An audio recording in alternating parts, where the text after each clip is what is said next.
दिलेली मालिका तर्कदृष्ट्या पूर्ण होण्यासाठी क्वेश्चन मार्कच्या जागी काय आले पाहिजे. बघा आता रिझनिंग मध्ये इथे अल्फाबेट पण दिले आणि नंबर पण दिलाय. तर पहिले आपण काय करू, नंबरचं लॉजिक शोधू. इथे 21 दिसतो, इथे 32, इथे 43 आणि इथे 54.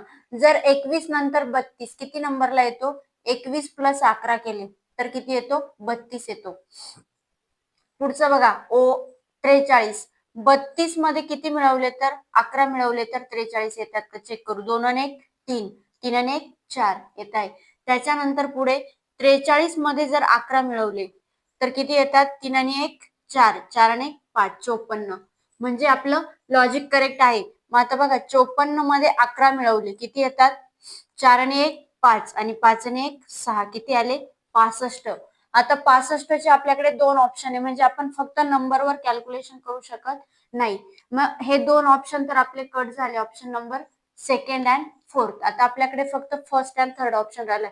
अल्फाबेट चेक करू. के, के नंतर एम, एम नंतर ओ, ओ नंतर क्यू.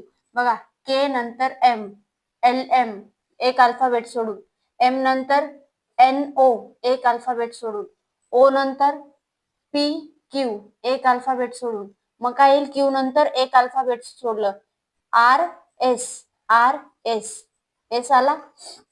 मग बघा एस 65 आलाच आहे आपला नंबर, तर 65 आलाय.